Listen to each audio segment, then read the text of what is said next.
Hello, everybody. How's it going? My name is Kendrick or Kendo, whichever you prefer. I use they, he pronouns, and welcome back to Kobold Chats. It's Friday, you know.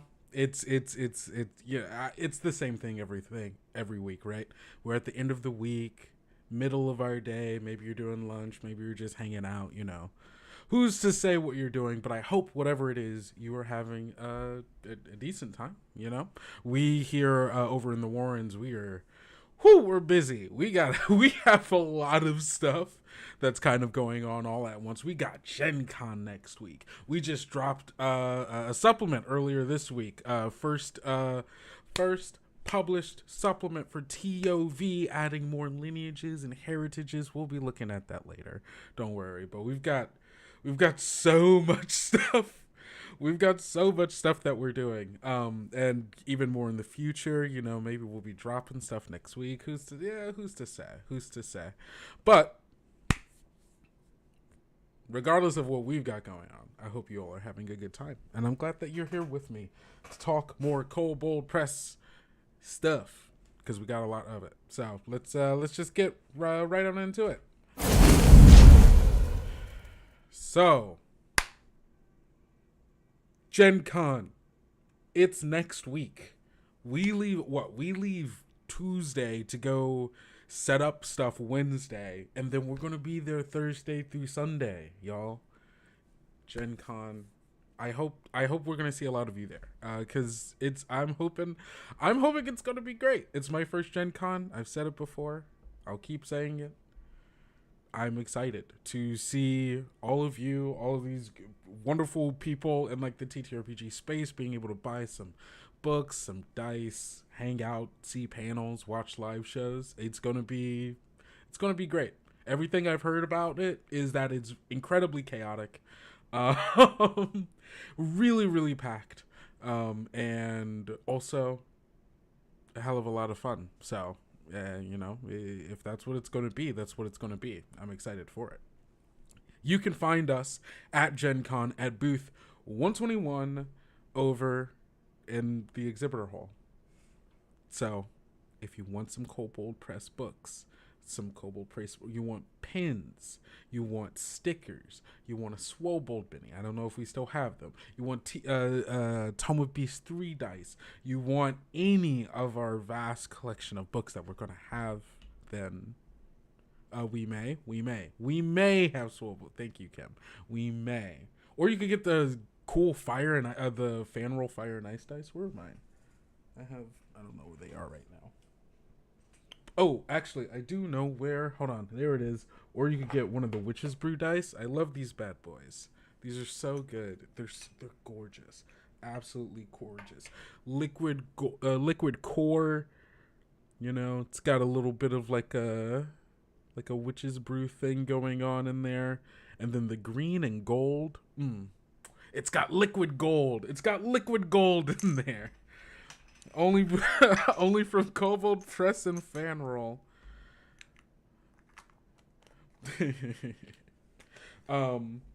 But yeah, come on over to booth 121. You can check us out there. You can also check out a number of our panels. We have 3 panels over the week.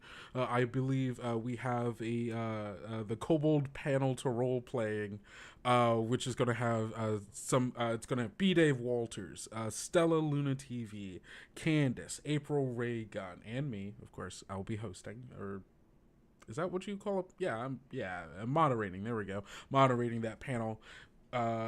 Amazing performers from across the TTRPG space, some of whom have performed like on television and then on like huge stages and big charity events, and just in general, to talk to you about their experiences role playing both at home but also as like performance and stuff, and tips and tricks and stuff, and how to, you know, get into that space, make your role playing better, you know, whatever it is that you're looking to get out of that. We'll be talking about that. We'll have a panel about the making of Tales of the Valiant. So it's going to be me, Kim, our basically our head of making sure that you get every single thing that you're trying to get on our website and stores, making sure that you all are, happy and have good books in your hands. We'll see you there. Yes, happy to see you there as well. It's also going to have Wolfgang and I think Dot's on that panel. I can't remember if Dot's on that panel. Dot might be on that panel. Basically, and Celeste is going to be on that panel as well. Basically, everything from the conceptualization to the development to the marketing to the getting it in your hands.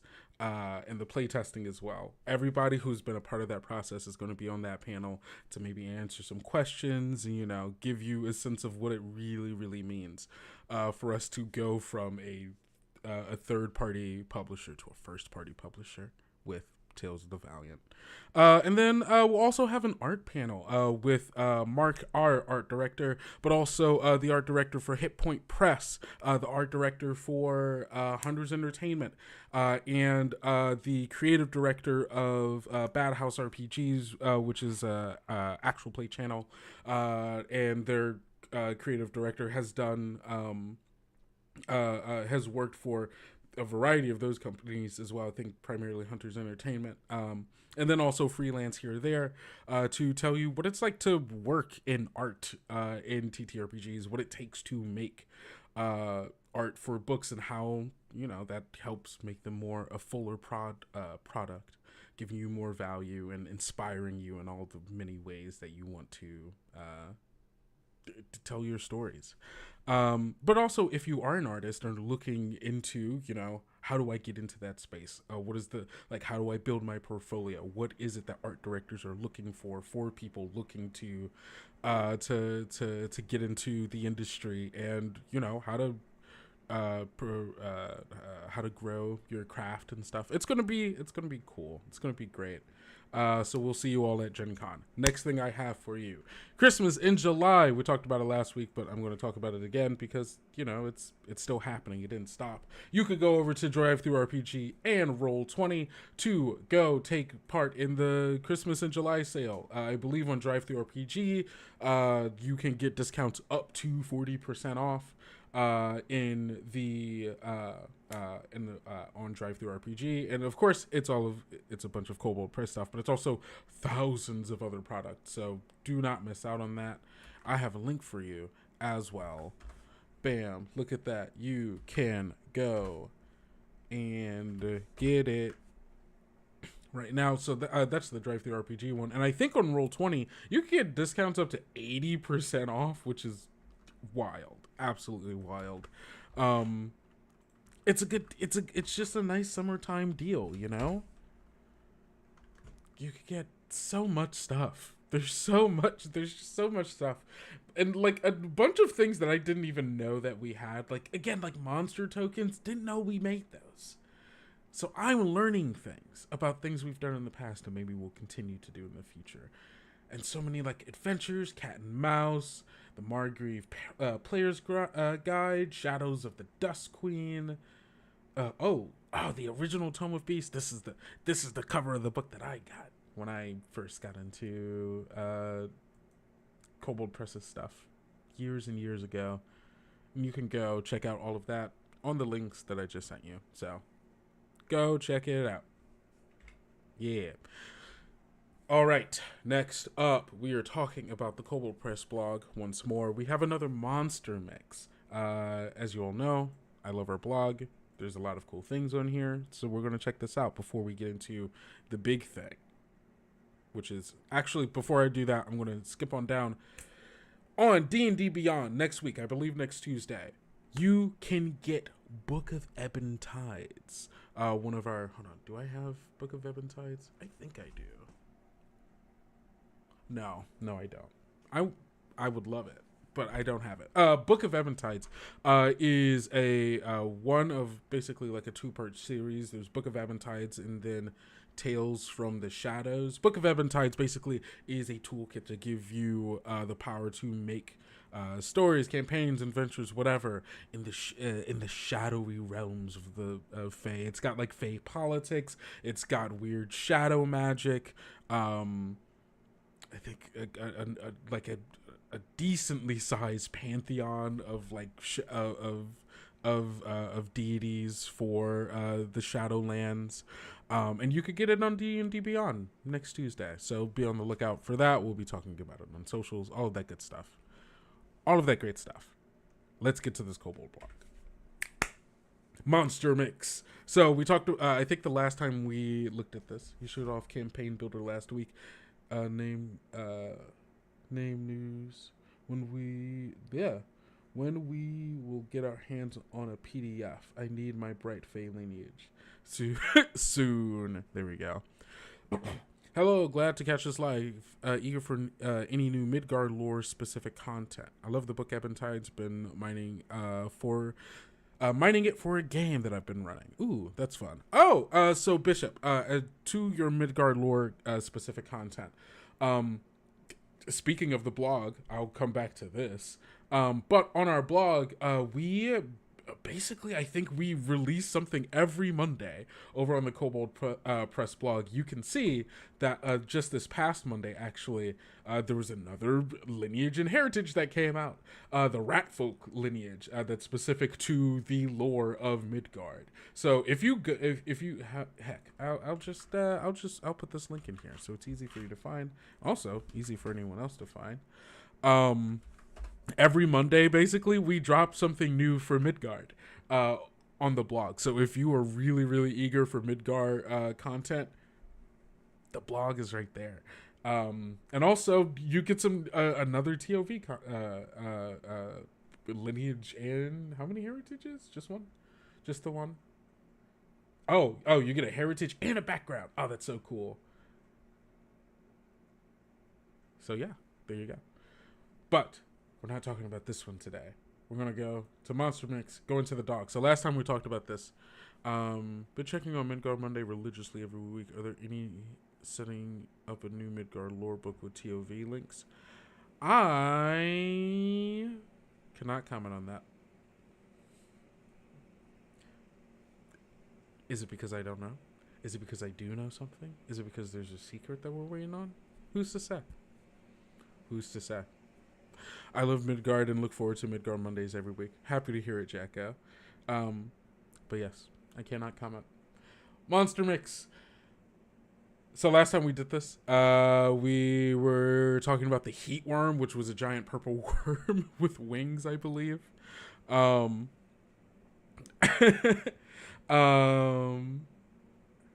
there plans to put those monster mixes in a PDF? I don't know the answer to that. I feel like it'd be cool if we did. I think there's a chance we might. Jeff loves taking stuff from the blog and putting them in PDF, so there's a decent chance.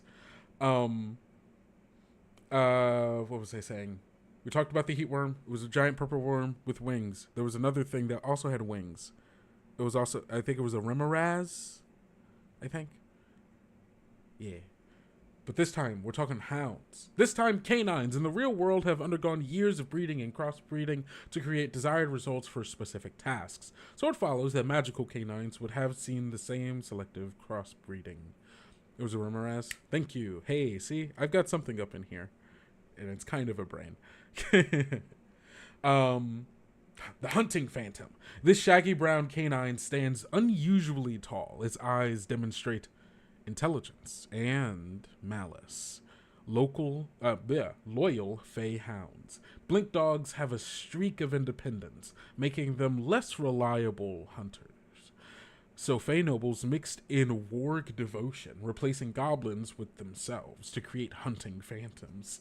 Tenacious trackers. Okay, first of all, hunting phantom is a wild name for a creature, and I would hate to fight it. It sounds like it would suck to fight. It's only a CR 1/2, but I think I'd die. I'd run away if someone said stick the hunting phantoms on them. That sucks. It sounds horrifying. They're also tenacious trackers. Once a hunting phantom marks a target with its fearsome howl, it can follow that target until the creature tires. The phantom relies on its teleportation to keep up with its prey. Hey, that sucks. That's horrifying. Hate it. I mean, I love it. As a GM, I love it. As a person who would imagining living in a world where these things exist, that sucks. I hate it. No, thank you. Hunting Phantom, CR 1/2. They were medium fat. Armor class 13 with natural armor. Hit points 25, speed of 40, perception of 15, and stealth of 14. It is resistant to exhaustion and being frightened.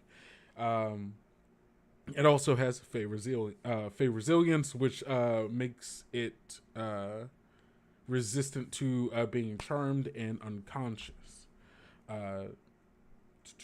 Senses 60 feet. We need a celestial hound. Ooh, a celestial hound would be kind of good. All dogs do go to heaven, they say. Senses dark vision of 60 feet. Languages blink dog, which I guess is the language. Warg, and it understands Sylvan, but it can't speak. It's got Fey Resilience, heightened hearing and smell. The Hunting Phantom's perception is 20, while perceiving by hearing or smell. Oof, okay. Pack tactics. The Hunting Phantom gets advantage on attack rolls against a creature if at least one of its allies is within 5 feet of it. Classic dog. Classic dog. Now, its actions are, it's got a bite, 2d6 plus 2, reach of 5 feet. If the target is a creature, it has to succeed on a DC 13 save or be knocked prone. If you get knocked prone, I'm sorry, you're probably dead. Teleport, recharges of 4 to 6. The Hunting Phantom teleports along with any equipment it's wearing. It's wearing or carrying. Now I'm imagining one of these bad boys with a sword in its mouth. It is a medium creature, so it might be big enough to do that. Like a small, like a short sword, maybe. This is just Bat Dog. Yeah, it's just kind of Bat Dog. I love it. We heard you like dogs, so we put more dog in your dog. Oh, Jesus. Teleports up to 60 feet to an unoccupied space that it can see, or within 5 feet of a creature frightened by its echoing howl. Wait. Okay. Okay. Before or after teleporting, the Phantom can make one bite attack. Hey, so, hey, you forgot this. Hey, come back. It's just chasing after you. Hey, okay, so I have to read this echoing howl, and then I'm going to come back to a thing that's in my head now. The Hunting Phantom looses a terrible howl, audible out to a distance of 200 feet. Each creature of the Phantom's choice within 30 feet of it must succeed on a DC 12 Charisma save or be frightened of it for 1 minute. For the following 2 rounds, the Phantom can use its bonus action to redirect the howl to any location within 200 feet of it, forcing each creature within 30 feet of that point to succeed on a DC 12 charisma save with advantage or be frightened for 1 minute. A frightened creature can repeat the save at the end of okay, cool. Until it finishes a long rest, the Phantom can teleport to the exact location of any creature that was frightened by its echoing howl. Okay, cool. So I was right in my thought in that it can teleport to anyone frightened by its howl, which can be up to 200 feet, which is wild. It's like very powerful, but like it's only like it gets adjacent to it, right? Like it's not doing any damage. It's frightened. Like it's not really overpowered, but it is powerful. Because that teleporting next to you is kind of wild. The teleport is an action though, so it can't do it and then bite. But it does get a chance to potentially get an opportunity attack if someone walks away. So it is an incredibly useful move. Oh wait, so it's essentially shepherd foes by moving. Yeah, basically like putting a frightened spot down, preventing you from approaching that spot. So yeah, I think what it's saying is, so it does it. It's out in 200 feet, and then for the next 2 turns, it's echoing. So it keeps moving. Basically, for the following 2 rounds, the Phantom can use its bonus action to redirect the howl to any location within 200 feet of it, forcing. So basically, within that 200 feet, wherever you did it, you can make a point within that 200 feet where people within 30 feet of that point have to try to do the saving throw again because it's echoing, right? So it's giving it like basically 3 chances for it to try to hit some people. That's good. It's powerful. Bonus, gosh, as a bonus action. Well, the teleport has to be recharged, so that makes sense as just like a fear tactic. I would almost maybe also want that bonus action on a recharge personally, because it could just do that every turn. Then I think, right? I guess. Yeah. Overall, I like this concept a lot. I think I would do some fine tuning personally, but this is good. this is a good. God, imagine being chased through the woods with this. Let's see what's next. Okay, the Fire and Ice Ruin Hound. What? This left side of this 3-headed canine has white fur. Oh, it's a 3-headed canine. Heard. Understood. Has white fur, and a chilling fog emanates from its muzzle. The right side is aglow with flames, and a fiery tongue snakes out from its muzzle. The middle head glares with glowing green eyes. Okay, the Fire and Ice Ruin Hound. Hellish fusion. The fiendish creators of this Fire and Ice Ruined Hound saw the terrible potential in combining hellhounds with death dogs and winter wolves. Yeah, let's just throw 3 of these bad boys together, it's all good. They're bickerers. Oh yeah, let's go. They've got the 3-head problem. None of the 3 heads dominates the whole of the hound, so they must come to a consensus, which often results in the heads snarling and snapping at each other. When presented with prey, the hound focuses on that goal, but might still argue over the best creature to attack among multiple options. I love bickering. Okay, so it's CR4, medium fiend, armor class 14, natural armor, hit points 994. I feel like that might be wrong. I think that might be wrong. I think that was supposed to be 94. Yeah, that's my guess. Is it supposed to be 94? Oh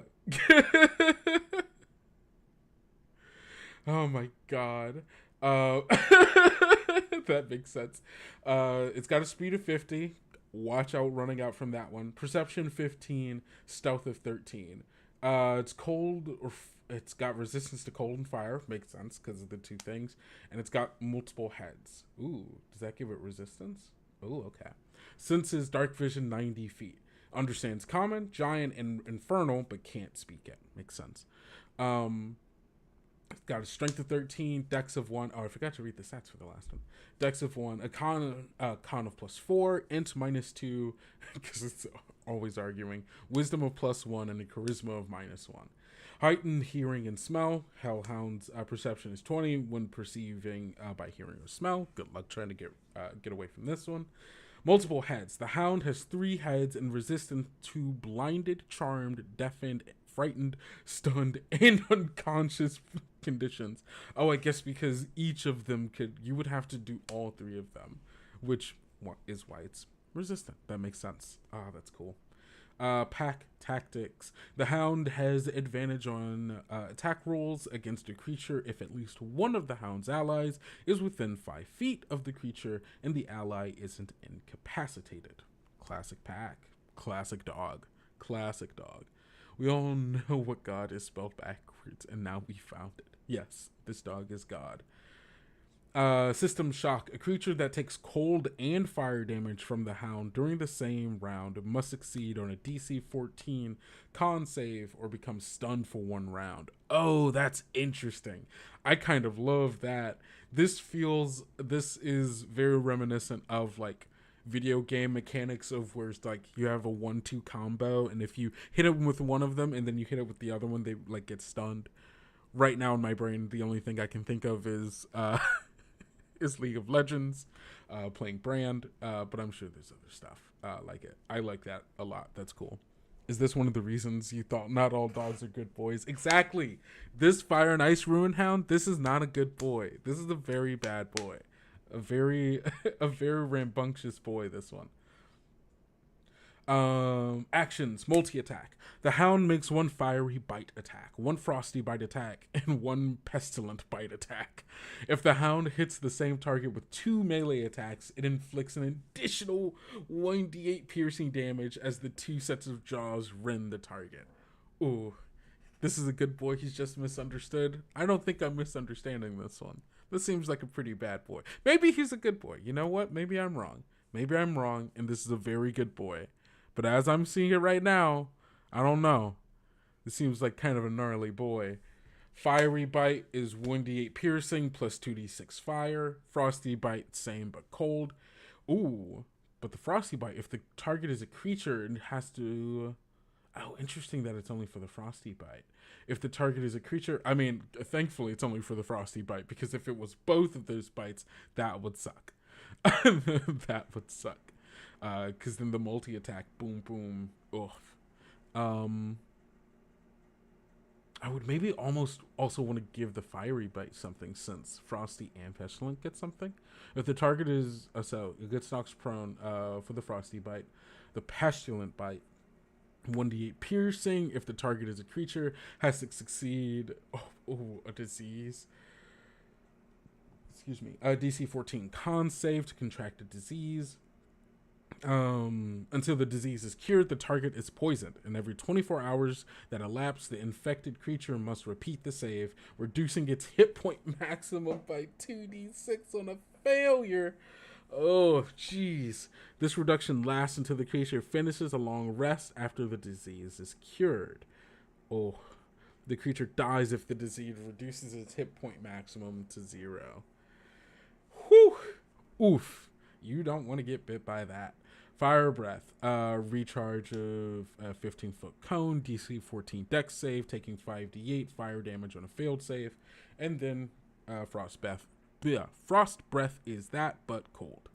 Love it. Bonus actions, Triple Bark. This Hound's 3 heads bark at creatures in a 3 15-foot cones. Each creature in the area of a cone must succeed on a DC 14 con save or be deafened until the end of its turn. If the cones overlap each other, each creature in the overlapping cone must make only 1 save, but with disadvantage rather than 1 save for each cone. Makes sense. Oof. Oh, that's a dangerous boy right there.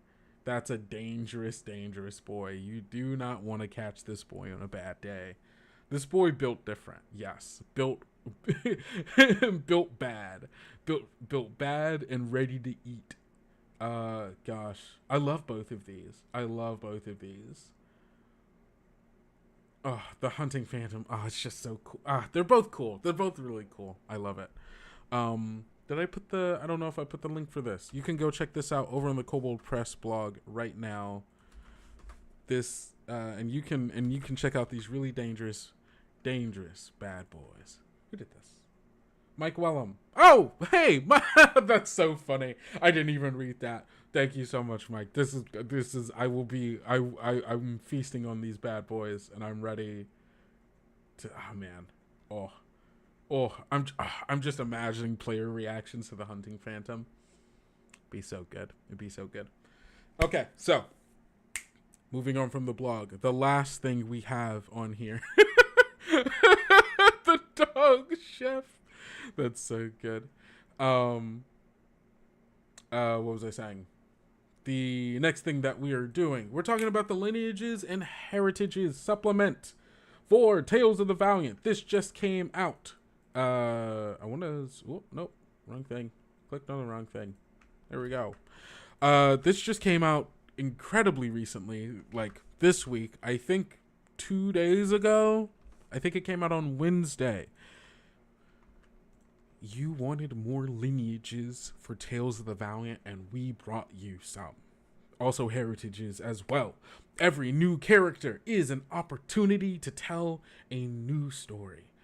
to tell new stories and start a brand new adventure. Spice up your Tales of the Valiant 5 or 5e campaign or adventure with these new and exciting lineages and heritages designed to expand player options beyond what you can find in the TOV Player's Guide. Lineages and Heritage Supplement 1 is a 15-page PDF supplement that expands character building options for your TOV or 5e game. Choose from 6 new character lineages, each with unique abilities and traits. Will your next character be an Eonic, a time-lost lineage of futuristic humanoids? Will they stalk the night and the day as a Dampier? All these options and more are here. Seeking more details for your character? This PDF contains 10 compelling character lineages that deepen your character story even before you've rolled your stats.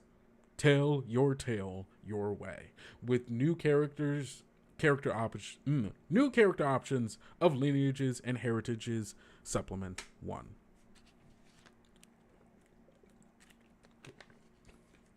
Is this supplement going to Kickstarter backers? I do not know the answer to that question. I don't believe so, but Kim, if you are in the chat still, no. Okay, cool. Thank you. I didn't believe so, but wanted to make sure. This is a brand new supplement. What this is this came from a bunch of blog posts from the Kobold Press blog, where we were playing around with new lineages and heritages, some of them coming from some of our older lore, Midgard, so on and so forth, and some of them were just like, hey, what would it be like if we made a lineage for this? Thank you, Hamish. Actually, Vampire with a voiced T and a heart. Vampire? I don't know what a hard P would be, other than Vampire. Just a P. Vampire. Thank you. We're learning something today, as am I. So these were originally a blog post, lineages and heritages, plus we added a couple of more, and they also went through additional editing to make them even better than they were before. And it is amazing work. I've already taken I cheated. I took a little bit of a peek, and they did some good work on this. Did some very good work on this. And the edits, from what I've been told, a lot of people who had been reading the blog had been following up on it, who had gotten the supplement, like they said the additional love and care that the editorial team put into the lineages and heritage like really shone through, and like it's this is a good one, and we're gonna take a look at it. So let's get into it. Lineages and Heritages Supplement 1. Look at the art. Look at this. Look at these. Just purely based on this, we've got a dryad here. We've got lizard folk. We've got a goblin. Our Thumpiers, and this is something I've recently learned about. Today I learned, right? Are the Eonics, which are originally came from creatures that were in I believe they were contributor additions to previous Tome of Beasts books, and now you can play one as well. And we also have gnolls.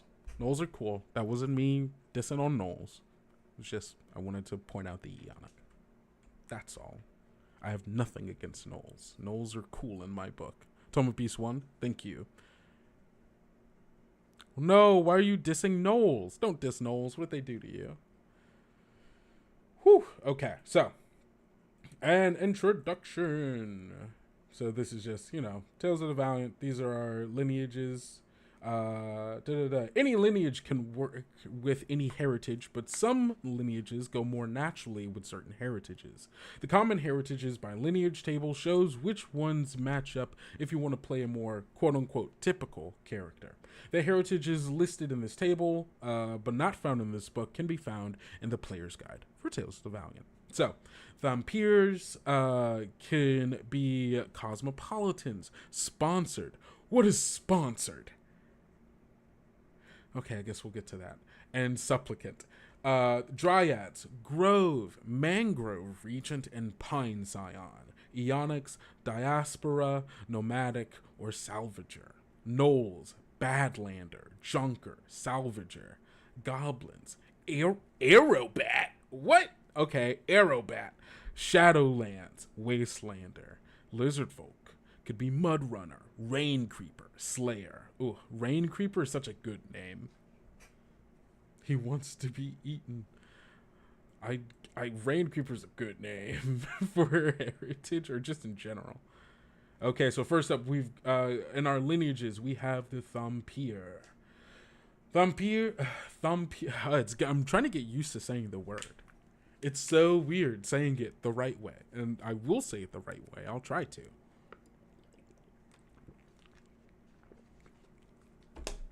Okay. Thampirs are the improbable children of vampires and human mothers. The world itself seems to reject the half-living, and strange occurrences abound around them, especially if they are in a relaxed atmosphere. Small items fall from tables. Light furniture seems to move of its own accord. Shutters and doors open or close without a hand upon them. In settlements where inhabitants are suspicious of unexplainable phenomena, Thampirs are thought to attract ghosts and are either avoided or attacked outright if the people are particularly superstitious.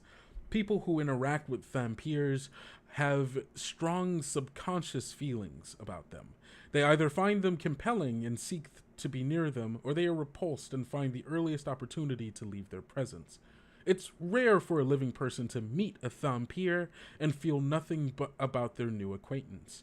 For this reason, lone Thampirs without a community of peers to support them favor large cosmopolitan settlements where they can maintain many acquaintances without causing too much of a disturbance. Such Thampirs, I'm saying it, you can tell I'm saying it weird because I'm trying to get used to it.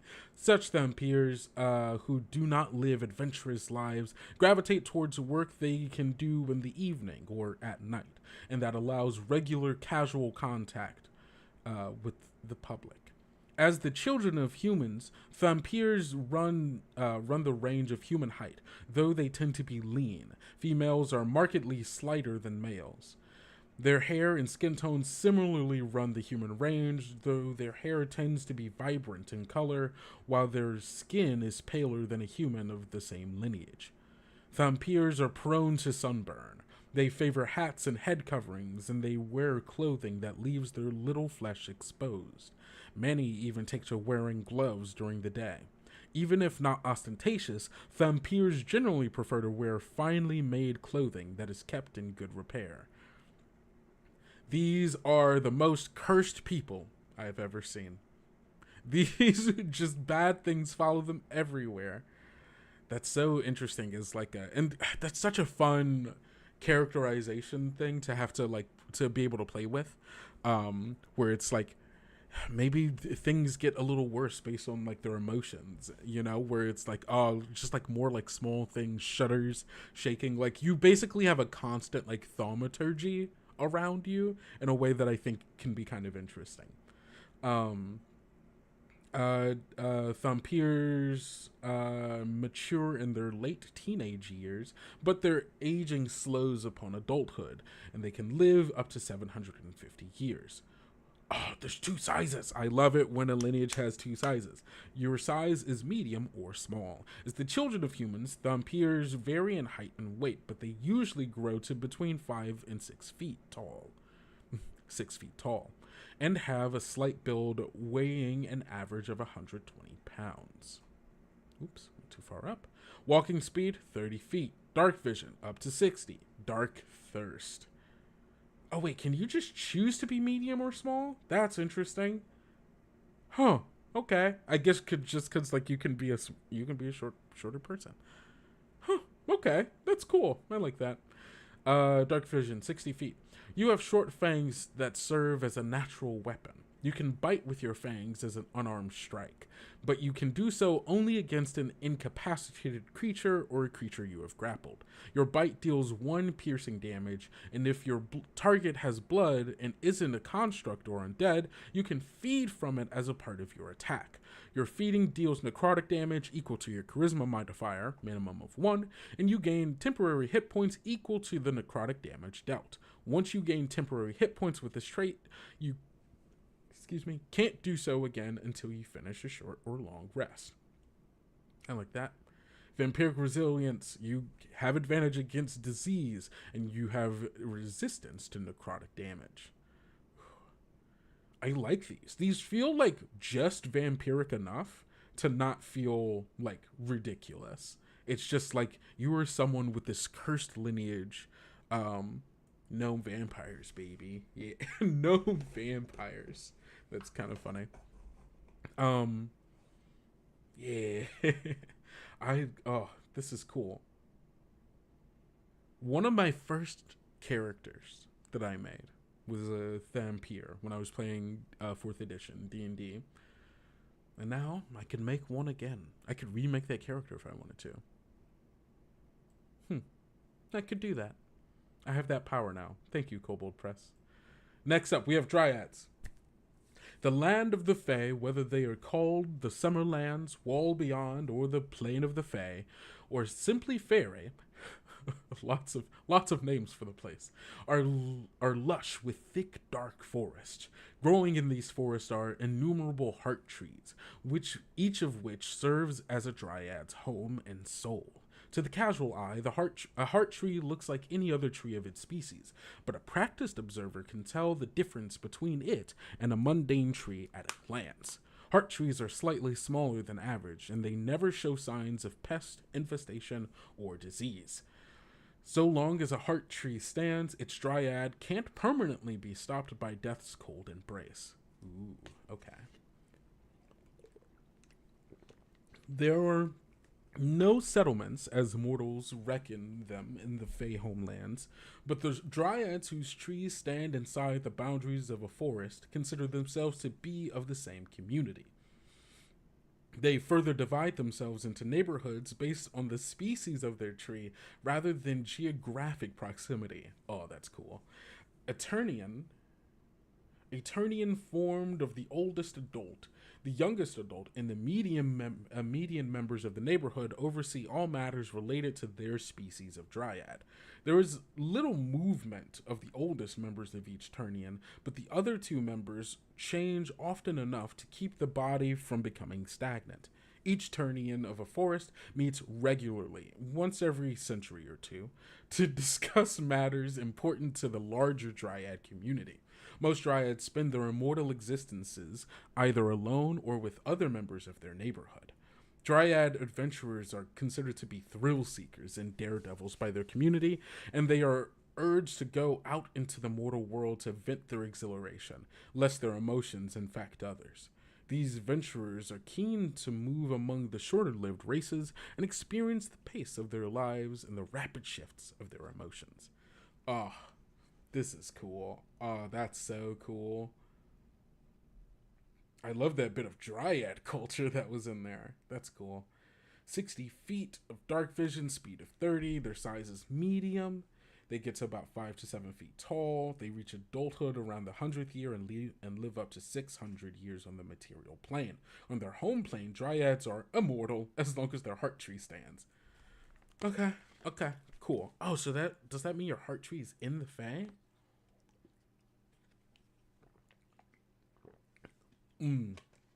That's a fun character arc that could happen. Or like character hook for an adventure. Hey gang, we gotta go back to the Fae because there's something going on with my heart tree. Is cool. Very cool. Forest Heart. If your heart tree stands in your homeland, you can't die. If killed, your body decomposes into compost within 10 days, and your spirit returns to your tree. You emerge from your tree fully rested and recovered after 1d20 years. Spells that return you to life, such as resurrection, can cause you to emerge before your recovery time elapses. You can't be returned to life by the reincarnate spell. Oh, that's so cool. So you die and it's like, hey gang, we gotta head over to we gotta head over to the Summerlands real quick. We gotta bring our boy back. Ah, that's so cool. That's like, that's such a, like, it's just so brilliantly interwoven in a way that's like so cool.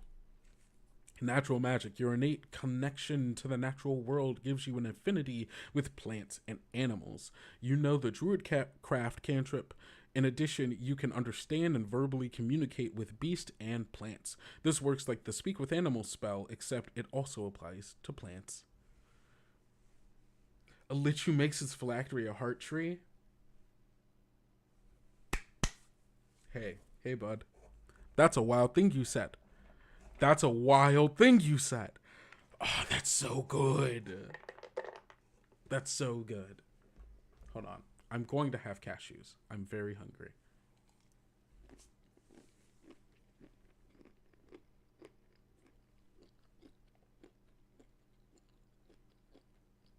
I really needed those cashews, gang. I don't know how to tell you that.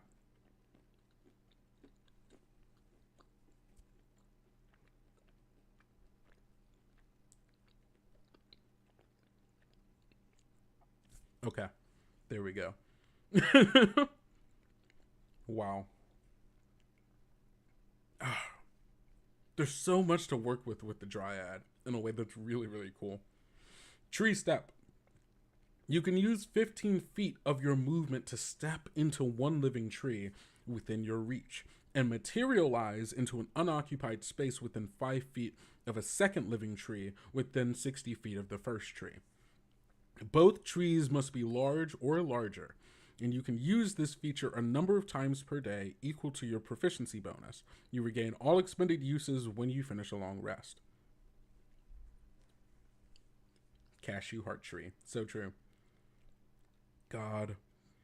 We're only 2 lineages in, and this is really cool. Like, I would play either of these. Hell, this is giving me so many, like, adventure ideas, just thinking about how these people have to exist in this world and like what does it mean for it's just so good. So good. Okay, we're gonna read the Ionic and then that's it. You're gonna have to get the PDF for yourself. All right. The Ionics hail from a dying civilization in the far future. To save their people, a small number took to the time stream to get help from ages before and after their own. The first generation used crystal belts to travel through time, but a flaw in the belts' construction prevented them from returning to their own time and place. They have become a displaced, desperate people, but they have since grown beyond the need for the crystal belts, gaining an innate affinity with time through generations of exposure to the time stream. Gotta love a Time Lord, right? You gotta love a Time Lord. How can you not love a Time Lord? Hold on.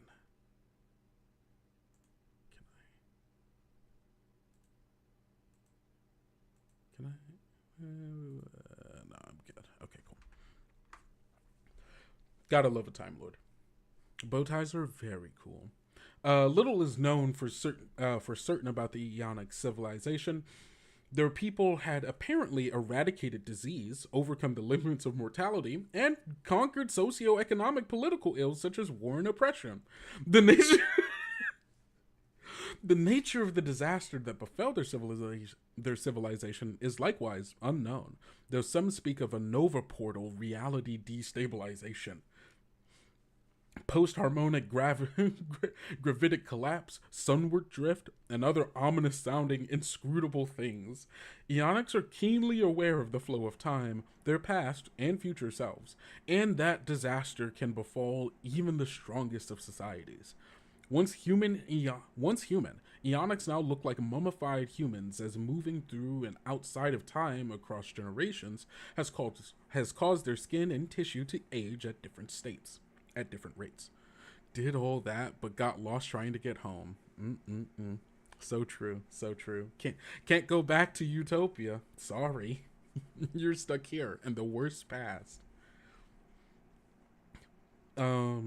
Once human, Eonics now look like mummified humans, as moving through and outside of time across generations has caused their skin and tissue to age at different rates.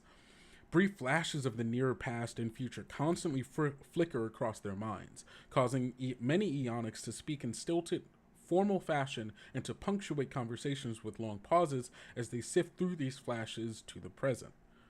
Oh, that's so cool. That's so cool. Again, another character that I now either want to play or make as an NPC in a game, you know? Just so good. Eonics reach adulthood in their late teenage years. They have endured time dilation of varying degrees, and the effect this has on their lifespan is unknown. It is assumed Eonics are effectively immortal and can't die of old age. So true, bestie. Medium or small. I love the being able to choose medium or small for just humanoids. That's so, I love it. They usually grow to 6 feet tall, gaunt, almost skeletal builds. I love that now you can just put an Eonic in any game, and it's just like, hey, yeah, I kind of do time travel stuff. It's okay. It's mostly magic. It's so good. The thing about sifting through multiple timelines reminds me of Darkstalker from the Wings of Fire books. Ooh. Okay, prescience. You can see snippets into the future. You add your proficiency bonus to your initiative. That's cool. And when you take the help action, the target of your aid can roll one additional d20, choosing which of the rolling 3d20 for help. Come on. It's powerful, but like just enough. Just enough to be cool. Timely aid. Always aware of your near, past, and future selves, you can call on them for aid. As an action, you can call on one of your past or future selves. It appears as an illusory, barely perceptible version of you, overlapped across you and in your space. While your past self is present, you can take one extra bonus action on each of your turns. Once you have taken a total number of extra bonus actions equal to half your proficiency bonus, your past self disappears. While your future self is present, you can take one additional reaction each round. Once you have taken a total number of extra reactions equal to half your proficiency bonus, your future self disappears. Once you have called upon your past or future self, you can't call on that version again until you finish a long rest.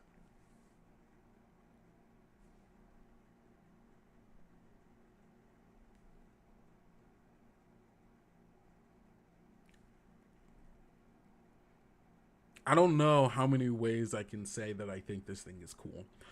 It's it's just so cool. Why a wizened flesh? The amount of time you can survive without air, food, water, or sleep is double that of a typical character.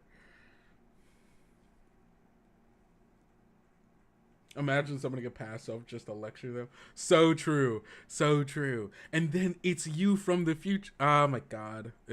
I love it. There's Spro from the blog series earlier this year. I've been quite skeptical of the Eonics, but it looks like they've been rewritten since they were spoiled on the blog earlier this year. Yeah. It's the editorial team definitely took a look at it and really just buffed out those edges, because this is so dope. Well, that's just a quick peek. It's just a quick peek. That's all I could give you of six of the 6 other lineages. Don't forget, we got the Knoll, we got the Lizard Folk. I think Goblin was also in here. Lizard Folk. Oh yeah, Goblin. Yeah, there's Goblin. And then all of these. It's a vampire hunter background. Oh, that must go for the vampire.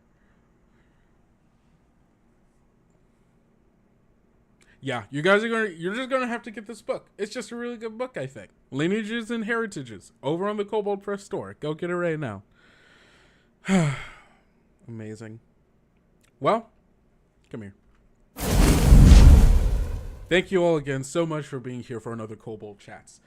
We're not going to have a Kobold Chats next week because we're going to be at Gen Con. I think that should be fairly obvious, right? So, hope to see you at Gen Con, or I'll see you the week after Gen Con, which will be, what, August 9th? Yeah, August 9th. So, it's been a great time. Eonics are already on the... Are they? Well, bam. There you go. All right. Well, I will see you either at Gen Con or the week after. Don't forget to go out, eat enough food, drink enough water, get enough sleep, and take care of yourself, because self-care is very important. Don't forget to love everyone around you. And I'll see y'all. Bye.